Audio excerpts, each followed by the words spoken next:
পৃথিবী ধ্বংস করতে নয়, পৃথিবীকে বাঁচাতে আকাশ থেকে নেমে এলো এক অজানা শক্তি। মানুষ ভেবেছিল এটা আক্রমণ, কিন্তু সত্যটা ছিল আরো ভয়ঙ্কর। এলিয়েনদের চোখে মানুষই পৃথিবীর সবচেয়ে বড় শত্রু। তারা বিশ্বাস করে একদিন মানুষ নিজের লোভ, যুদ্ধ আর অহংকারে এই সুন্দর গ্রহটাকে শেষ করে দেবে, আর সেই ভবিষ্যৎ ঠেকাতেই আজ তারা এসেছে রায় দিতে। তো বন্ধুরা, আজকে আপনাদের সাথে যে মুভিটি নিয়ে কথা বলবো, সেই মুভিটির নাম হলো the day the earth stood still. Release হয়েছিল 2008 সালে। তো মুভি শুরু করার আগে আপনাদের কাছে একটা রিকোয়েস্ট, আপনারা যারা নতুন তারা অবশ্যই আমার চ্যানেলটা সাবস্ক্রাইব করে পাশে থাকবেন। তো চলুন বন্ধুরা, শুরু করা যাক। গল্প শুরু হয় 1928 সালে।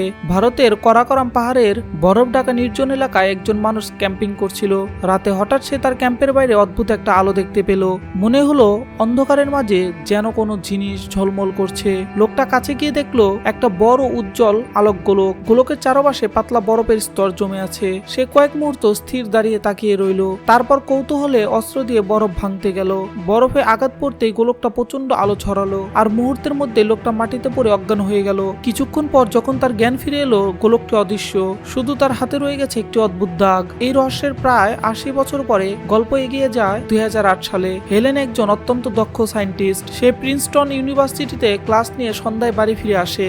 বাড়িতে আছে তার সৎ ছেলে জ্যাকব। বাবার মৃত্যুর পর থেকে জ্যাকব হেলেনের প্রতি দূরত্ব তৈরি করে ফেলেছে। তবু হেলেন চেষ্টা করে তাকে নিজের মতো যত্ন করতে। সেই সন্ধ্যাতে হেলেনের ফোনে আসে এক অচেনা কল। সেখানে বলা হয়, আপনার জন্য একটি গাড়ি পাঠানো হচ্ছে, দয়া করে প্রস্তুত থাকুন। কল শেষ হওয়ার সঙ্গে সঙ্গে পুলিশ ও FBI তার বাড়ি ঘিরে ফেলে। একজন এজেন্ট দরজা নক করে জানায়, আপনাকে এখনই আমাদের সঙ্গে যেতে হবে। কেন যেতে হবে সেটা তারা জানাতে অস্বীকার করে। হেলেন জেকবকে একা রেখে যেতে চাচ্ছিল না। ঠিক তখনই পাশের বাড়ি এক মহিলা এসে জেকবকে নিজের কাছে নিয়ে নিল। হেলেন বাধ্য হয়ে FBI এর সঙ্গে রওনা দিল। হেলেনকে নিয়ে যাওয়া হলো বিমানবন্দরে। সেখানে একটি হেলিকপ্টার প্রস্তুত। এর মধ্যে বিভিন্ন ক্ষেত্রে বহু বিজ্ঞানীকে জোর করে বাড়ি থেকে তুলে আনা হয়েছে। কারো কাছে কিছু ব্যাখ্যা নেই, সবার চোখে শুধু অজানা আতঙ্ক। কিছুক্ষণ পর তারা পৌঁছালো নিউ জার্সির লিউন্ড মিলিটারি একাডেমিতে। সেনারা সবাইকে তাদের ফোন জমা দিতে বলল।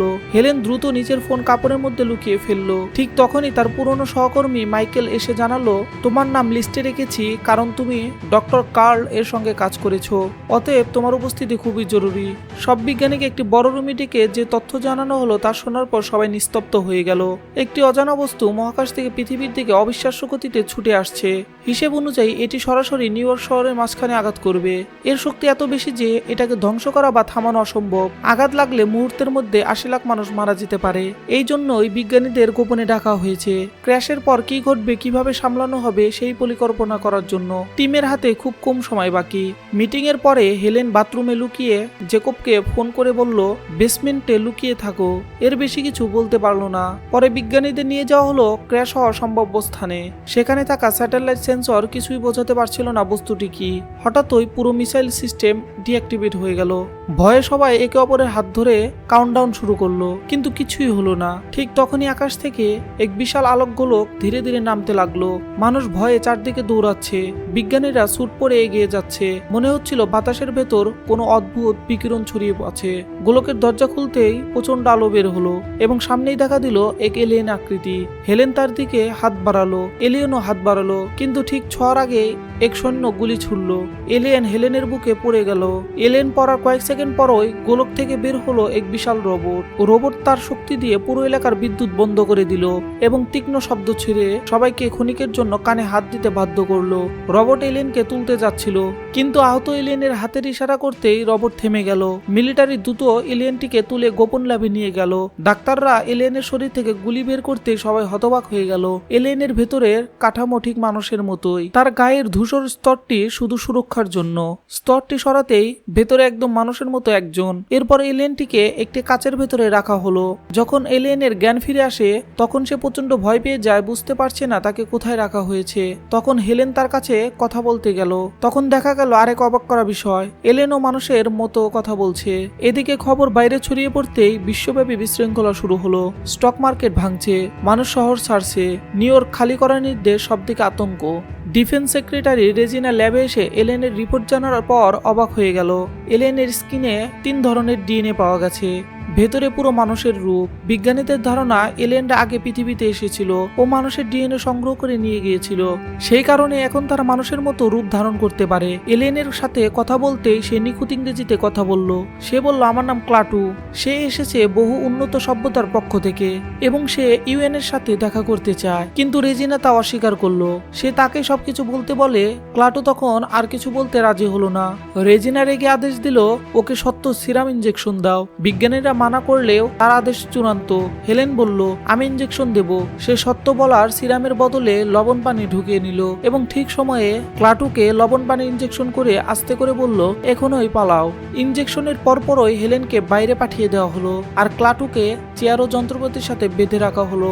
সামনে ছিল পলিগ্রাফ মেশিন, যা মিথ্যা ধরার জন্য ব্যবহৃত হতো। এক এজেন্ট প্রশ্ন করতে লাগলো, মেশিনের রিডিং দেখা দিচ্ছিল। ক্লাটু প্রথমে কিছু অপ্রয়োজনীয় উত্তর দিল। তারপর হঠাৎই নিজের শক্তি ব্যবহার করে পলিগ্রাফ মেশিনকে রিপ্রোগ্রাম করলো। মেশিন থেকে শক্তিশালী শক ছুড়ে এসে এজেন্টকে অচেতন করে দিল। এরপর ক্লাটু এজেন্টের মস্তিষ্ক নিয়ন্ত্রণ করে জিজ্ঞাসা করলো, এই বেস থেকে বের হওয়ার পথ কোথায়? এজেন্ট বাধ্য হয়ে নিজে সিকিউরিটি স্যুট খুলে ক্লাটুকে পরিয়ে দিল। তারপর ক্লাটু সিকিউরিটি ক্যামেরা হ্যাক করে সব গার্ডের অবস্থান দেখে নিল। তার সেই তীক্ষ্ণ শব্দ একবার ছাড়তেই পুরো ভবনের সব গার্ড অজ্ঞান হয়ে পড়লো। অ্যালার্ম বেজে উঠলো। মানুষ এদিক ওদিক দৌড়াতে লাগলো, কিন্তু ক্লাটু শান্তভাবে বিল্ডিং ছেড়ে বেরিয়ে গেল। এই বিশৃঙ্খলার মাঝে হেলেন এলিয়েনের স্কিনের একটি গুরুত্বপূর্ণ স্যাম্পল লুকিয়ে নিয়েছিল। রেজিনা তখন সব বাহিনীকে আদেশ দিল, যেভাবেই হোক ক্লাটুকে আটকাও, যত দ্রুত সম্ভব। ক্লাটু ট্রেন স্টেশনে পৌঁছালো। সেখানে মানুষ ভয় ও আতঙ্কে ছোটাছুটি করছে। অনেক ট্রেন বাতিল হয়ে গেছে। তার মানবদের অসংখ্য ক্ষুধা অনুভব করছে। সে নিজের শক্তি দিয়ে এক ভেন্ডিং মেশিন থেকে স্যান্ডউইচ বের করে নিল। এক ছোট ছেলে এটা দেখে অবাক হয়ে গেল। ক্লাটু মানুষের আচরণ পর্যবেক্ষণ করতে লাগলো। দেখলো অল্প অপেক্ষার জন্য মানুষ খুব দ্রুত রেগে যায়। হঠাৎ তার মাথা ঘুরতে শুরু করলো। বাথরুমে গিয়ে দেখলো শরীর থেকে রক্ত বের হচ্ছে। তার শরীর দ্রুত দুর্বল হয়ে সে অজ্ঞান হয়ে পড়ে গেল। কিছু ঘন্টা পরে হেলেন ফোন পেল। স্টেশনে একজন রোগী আপনার সাথে দেখা করতে চায়। হেলেন বুঝে গেল এটা নিশ্চয়ই ক্লাটু। সে দ্রুত স্টেশনে গিয়ে ক্লাটুকে নিজের গাড়িতে তুলে নিল। গাড়িতে জ্যাকবও ছিল আর সে ক্লাটুর প্রতি খুবই রাগান্বিত আচরণ করছিল। গাড়িতে ওঠার পর ক্লাটু হেলেনকে জিজ্ঞাসা করলো, আমার শরীরের ধূসর স্তরটা তোমার কাছে আছে? হেলেন বলল, হ্যাঁ আছে। ক্লাটু সেই স্তরটা নিজের ক্ষতে লাগাতেই ক্ষত আশ্চর্যভাবে দ্রুত সেরে যেতে লাগলো। এদিকে মিলিটারি রোবটের উপর আক্রমণ করার চেষ্টা করছিল, কিন্তু রোবট বিপদ বুঝতেই নিজেই অ্যাক্টিভেট হয়ে গেল। কয়েক সেকেন্ডের মধ্যে সে পুরো সামরিক সিস্টেম নিজের নিয়ন্ত্রণে নিয়ে নিল। ট্যাঙ্ক, গান, মিসাইল সব ব্যর্থ হয়ে গেল। রোবট এমন শক্তি ছাড়লো যা পুরো ঘাঁটিকে মুহূর্তেই ধ্বংস করে দিল। আর্মি কিছুই করতে পারছিল না। হেলেন, ক্লাটু ও জ্যাকব এক নির্দিষ্ট রুট ধরে গাড়ি চালাচ্ছিল। যেমন ক্লাটু বলেছিল শহরের লোকজন দলে দলে পালাচ্ছে, জ্যাকব রাগে বলল, এলেনরা কেন এসেছে? ওদের শেষ করে দিতে হবে। বাবা বেঁচে থাকলে তিনি যুদ্ধ করতেন। তার কথায় হেলেন কিছুটা ব্যথা পেল। তারা একটি নির্দিষ্ট স্থানে পৌঁছালো। জ্যাকব বাথরুমে গেল। এই সুযোগে ক্লাটু হেলেনের পরিবারের কথা জানতে চাইল। হেলেন ধীরে বলল, জ্যাকবের মা জ্যাকবের জন্ম দেওয়ার সময় মারা যান। তার বাবা ছিলেন একজন মিলিটারি ইঞ্জিনিয়ার। কিছুদিন পর জ্যাকবের বাবাও মারা যান। তারপর থেকে জ্যাকব হেলেনের সাথে থাকে। এই ব্যাকস্টোরি ক্লাটুনের ভেতরে মানবিক অনুভূতি জাগানো শুরু করলো। তারা একটি ফাস্টফুড রেস্তোরাঁয় গেল। সেখানে ক্লাটুর দেখা হলো মিস্টার ইউ এর সাথে। মিস্টার ইউ একজন এলিয়েন, যিনি 70 বছর আগে পৃথিবীতে এসেছিলেন। তিনি এত বছর মানুষের আচরণ পর্যবেক্ষণ করেছেন। তিনি সরাসরি বললেন, মানুষ খুব জেদি, তারা বদলাতে চায় না, সবসময় নিজেদের মধ্যেই লড়াই করে, একদিন নিজেরাই নিজেদেরকে ধ্বংস করবে। ক্লাটু মাথা নাড়ালো এবং বলল, অপারেশন শুরু করার সময় এসে গেছে। মিস্টার ইউ বলল, আমি আর ফিরে যেতে চাই না। মানুষের খারাপ দিক যেমন দেখেছি, ভালো দিকও দেখেছি। আমার পরিবার এখন এখানে, আমি তাদের ছেড়ে যাব না। মিলিটারি রোবটকে একটি বিশাল আন্ডারগ্রাউন্ড সাইলোতে বন্দী করলো এবং তার চারপাশে শক্তিশালী প্যানেল বসালো। তারা ভেবেছিল এতে রোবট আর শক্তি ব্যবহার করতে পারবে না। এদিকে সরকার ঘোষণা দিল, যেই ক্লাটুকে দেখবে জীবিত বা মৃত সঙ্গে সঙ্গে রিপোর্ট করো। হাজারো ফোন আসতে শুরু করলো। হেলেন, ক্লাটু ও জ্যাকব নিউ জার্সির দিকে যাচ্ছিল। জঙ্গলে পৌঁছাতে ক্লাটু গাড়ি থামাতে বলল আর নিজের পায়ে হেঁটে ভেতরে ঢুকলো। হেলেনও তার পেছনে গেল। পাশের নদী থেকে হঠাৎ একটি উজ্জ্বল আলোকগোলক বের হয়ে এলো। ক্লাটু নিজের ডিভাইস থেকে ইমার্জেন্সি প্রসেস অ্যাক্টিভ করলো। এতে বিশ্বজুড়ে থাকা সব গোলকই সক্রিয় হয়ে গেল এবং পৃথিবী ছেড়ে উপরে উঠতে লাগলো। শুধু একটি গোলকই রইল, ক্লাটুর নিজের গোলক। জ্যাকবের মনে ভয় কাজ করছিল। হেলেন হয়তো ক্লাটুকে বিয়ে করবে এবং তার বাবার জায়গায় সে নেবে। হেলেন তাকে বুঝালো এমন কিছুই হবে না, কিন্তু জ্যাকব রাগ করে জঙ্গলে দৌড়ে গেল। হেলেন তাকে অনুসরণ করলো। তারা দেখে সব গোলক পৃথিবী ছেড়ে আকাশে মিলিয়ে যাচ্ছে। ক্লাটু ফিরে এসে বলল, আমাকে শহরে নিয়ে চলো। হেলেন বলল, তুমি বললে তুমি পৃথিবীকে বাঁচাতে এসেছো, কিন্তু কাদের এলিয়েনদের থেকে। ক্লাটু বলল মানুষদের থেকে। মানুষ এই পৃথিবীকে নষ্ট করে ফেলছে। পৃথিবীর মতো গ্রহ ইউনিভার্সে খুব কমই আছে, এটাকে আমরা এভাবে নষ্ট হতে দিতে পারি না। হেলেন বলল মানুষ বদলাতে পারে, তাদের আরেকটা সুযোগ দাও। ক্লাটু বলল আমরা বহু বছর ধরে মানুষকে পর্যবেক্ষণ করছি, কোনো পরিবর্তন নেই। মানুষ শুধু নিজের কথাই ভাবে। আমি প্রতিক্রিয়া শুরু করেছি, এখন এটা থামানো সম্ভব নয়। এ সময় এক পুলিশ সেখানে এসে পড়ে এবং ক্লাটুকে ধরতে চায়। জ্যাকব অনুরোধ করলো দয়া করে তাকে আঘাত করো না। ক্লাটু শান্তভাবে বলল ব্যথা খুব কম লাগবে। সে হাত গাড়িতে রাখতেই গাড়ি সরাসরি পুলিশ অফিসারের ওপর পড়লো। জ্যাকব ভয়ে কেঁপে উঠলো, কিন্তু ক্লাটু গাড়ির ভেতরে হাত ঢুকিয়ে অফিসারের হৃদয়ে শক্তি প্রবাহ করলো। অফিসার আবার বেঁচে উঠলো। ক্লাটু বলল আমি তাকে মারতে চাইনি, শুধু বাধা সরাচ্ছিলাম। হেলেন বুঝলো ক্লাটু যদি চায় তাহলে সে প্রক্রিয়া থামাতেও পারে। সে বলল আমি তোমাকে এমন একজন মানুষের কাছে নিয়ে যাব যিনি তোমার মন পরিবর্তন করতে পারবেন। সে তাকে কার্লের বাড়িতে নিয়ে গেল। ডক্টর কার্লের কথা শুনে ক্লাটুর মাথা ঘুরে গেল।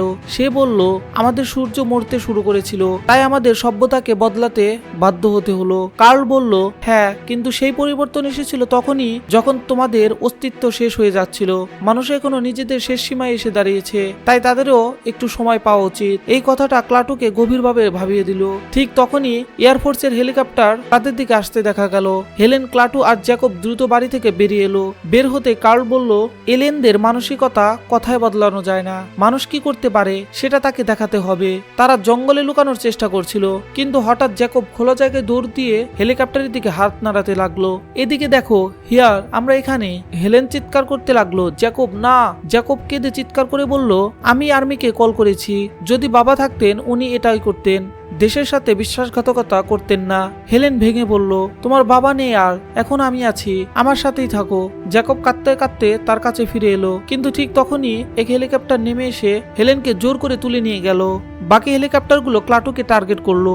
ফায়ার করার প্রস্তুতি। ক্লাটু হাত তুলতেই পাইলটদের শরীরে ইলেকট্রিক শক ছুড়ে লাগলো, আর হেলিকপ্টারগুলো এক এক করে নিজেদের সাথে ধাক্কা খেয়ে বিস্ফোরিত হলো। জ্যাকব ভয়ে পালাতে লাগলো। ক্লাটু তার পেছনে দৌড়ে তাকে নদীতে পড়ে যাওয়া হাত থেকে বাঁচালো। এই মুহূর্তে জ্যাকবের মনে ক্লাটুর প্রতি ভরসা তৈরি হলো। হেলেনকে সরাসরি রেজিনার সামনে আনা হলো। হেলেন বলল দয়া করে আমাকে যেতে দিন। ক্লাটু আমার কথা শোনে, ওকে থামাতে আমি কেবল পারবো। কিন্তু রেজিনা রেগে গেল, নো, এটা এখন আমাদের হাতে। স্পেশাল ফোর্স রবটটিকে কেটে পরীক্ষা করছিল। ওরা ডায়মন্ড ড্রিল চালালো। ড্রিল সেকেন্ডেই ভেঙে গেল। টেকনিশিয়ান আরেকটি ড্রিল আনতে গেলে দেখে ভাঙা ড্রিলের ফাটলে ক্ষুদ্র ক্ষুদ্র ধাতব কীট সৃষ্টি হচ্ছে। ওরা দ্রুত বাড়তে লাগলো, ড্রিলকে খেয়ে ফেললো।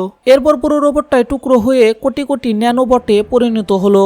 এই ন্যানোবটস তাদের সামনে যা পেলো সব খেতে শুরু করলো। কাঁচ, লোহা, দেয়াল সব খেয়ে ফেললো কয়েক সেকেন্ডের মধ্যে। ভেতরে সবাই মারা গেল।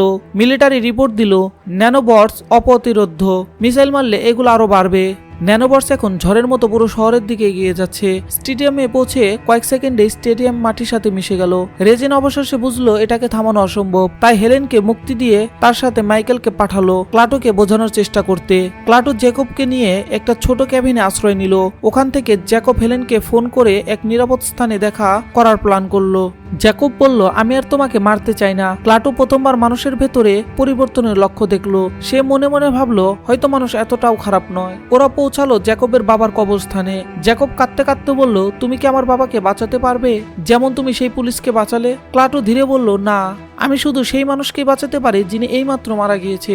বছর বছর আগে মৃত কাউকে ফেরানো অসম্ভব। জ্যাকব গভীর দুঃখে চুপ হয়ে গেল। ঠিক তখনই হেলেন এসে তাকে জড়িয়ে ধরলো। জ্যাকবও তাকে জড়িয়ে ধরলো। দুজনই একে অপরের কাছে ভুলের জন্য ক্ষমা চাইলো।